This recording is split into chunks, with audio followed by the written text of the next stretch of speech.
Over the many years, Riot has always had issues with two things: putting shirts on their champions and leaks. Going all the way back to screenshots of in-game Vel'Koz on a sketchy website. For some reason, leaks just always happened around League of Legends. And while sometimes they are pulled off by people who have insider information, which are sometimes related to as scum, sometimes Riot pulls off an oopsie themselves. Like what happened with Senna. And so I am here today to let you know that yet again Riot patched something onto PBE which they probably shouldn't have. Which of course means one thing: the community overfixated on a very specific topic. I mean, when Briar leaked, do you think people were talking about her being a rampaging vampire? No, that week was all about feet. But thankfully the newest leak did not get this degenerate.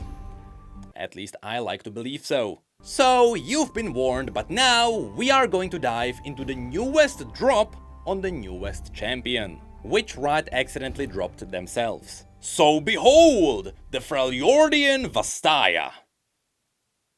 See what people have an issue with? So while this may look like just an icon and an emote of a new champion, there is actually a lot to break down here. Because these pieces of media have a lot of strings attached to them in the background. So before we get into the specific champion themselves, let's have a look at what we are even looking at. So, the newest build of PBE gave us some new icons. We got a chibi version of Smolder and Cassante. We got a new icon for Infernal Nasus, which is probably gonna be connected to a new Chroma skin bundle because Infernals are getting a whole new wave of skins. There is also a random Poro. But then we got 3 icons with Freljordian themes. The new champion, an Ornn that seems to be a plushie or a toy or something, and what could be a new Freljordian old god. In other words, this would be a brother or a sister to Ornn, Anivia and Volibear. But what I'm really wondering is this somehow connected to the Kelrel? Which is quite an amazing Freljordian being that appeared in Song of Nunu. In fact, meeting the Kelrel was one of my favorite moments in that game. Now unfortunately, because Twitch keeps VODs up only for a limited time, most of my original playthrough is just gone. But luckily enough, I have that encounter saved.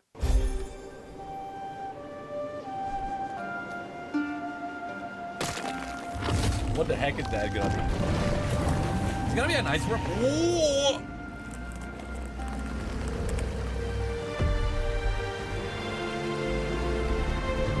What?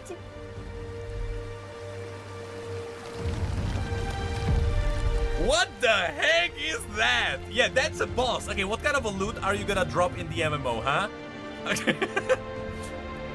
Jesus Christ, that's so... Okay, that was really cool. Okay, that's badass. Now as you can see, the original Kelrel looks a little bit different.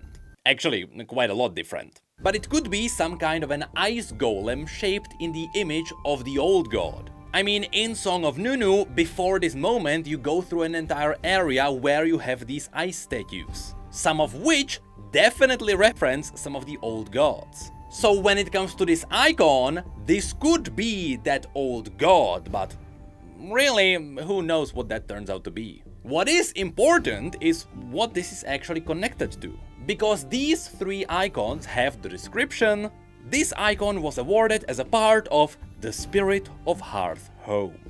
Now, I don't want to raise alarms, but that does kinda sound like a League of Legends lore event, doesn't it? And it may be aligning a little bit too well. See, when Song of Nunu was releasing, unlike what they have done for their other games, especially through their League of Legends dev videos, they pointed out that Song of Nunu is fully canon. After which no one even mentioned Bandletale.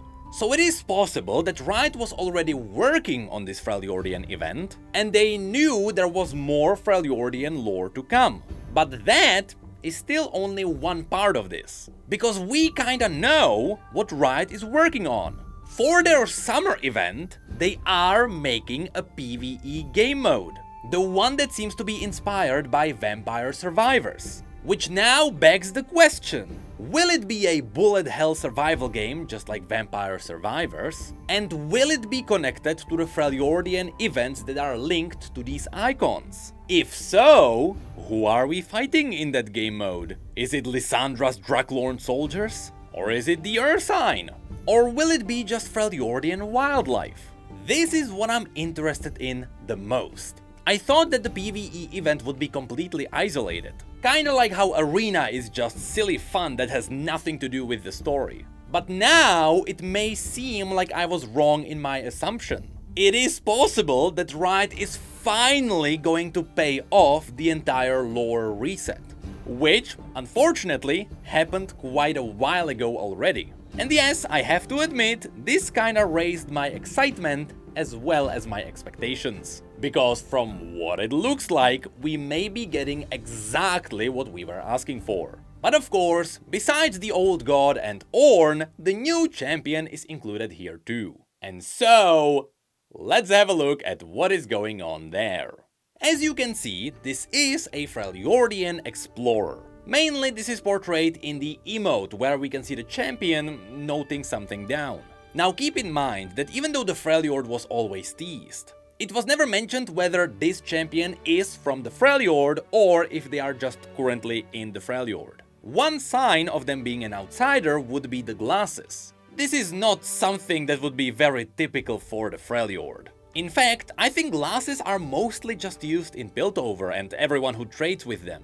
But these glasses are actually a really cool reference to something from the past. See, Riot mentioned that this Freljordian champion was originally concepted when Riot was working on Sylas. In fact, this champion was Sylas before they turned this champion into Sylas. After which the original concept was shelved. Years later, Riot went back to this design and finally they decided to turn it into a champion.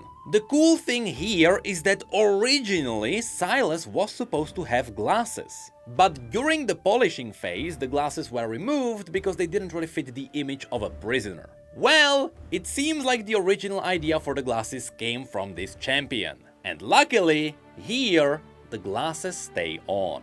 Another thing we can point out here is the red hair. If they are native to the Freljord, it is possible Riot will leverage this and turn them into the Hearthblood, who are the original followers of Ornn who disappeared after the fight with Volibear. Though here, I wouldn't be surprised if it was just hair, since they don't seem to be the smithing kind of a champion. Also, apparently the codename for this champion was Aurora, like Aurora Borealis, which I'm pretty sure there is no way Riot could know it would happen in the US around this time. That's a fun coincidence. Anyway, of course, it is a reference to the polar climate, or in this case, the Freljord. The thing is, Aurora mains has already been made on Reddit. And Riot is the one who usually reserves these names for their new champions. So now, it is very likely that's what the champion is called. But of course, this takes us to the main point everyone is talking about. The one feature this champion is seemingly missing. See, Riot mentioned that this new champion is exploring around the Freljord. And they teased that they are a Vastaya, and they used a lot of bunny puns. Which is why the entire community expected a rabbit Vastaya. Which is not exactly what you can see here. Isn't she the Vastayan from Freljord that was teased a while back? Bit? It's okay, she's like Lilia. She has a human head and upper body, explains the arms, on a bunny base. So she has 4 bunny legs and 2 human arms. I guess this Vastaya is gonna be closer to Xayah and Rakan then. Humanoid face and upper body with rabbit legs. But where is the bunny I was promised? The fur on her hood. Not to solely a negative Nancy, but trust the lore to introduce a race of magically infused anthropomorphic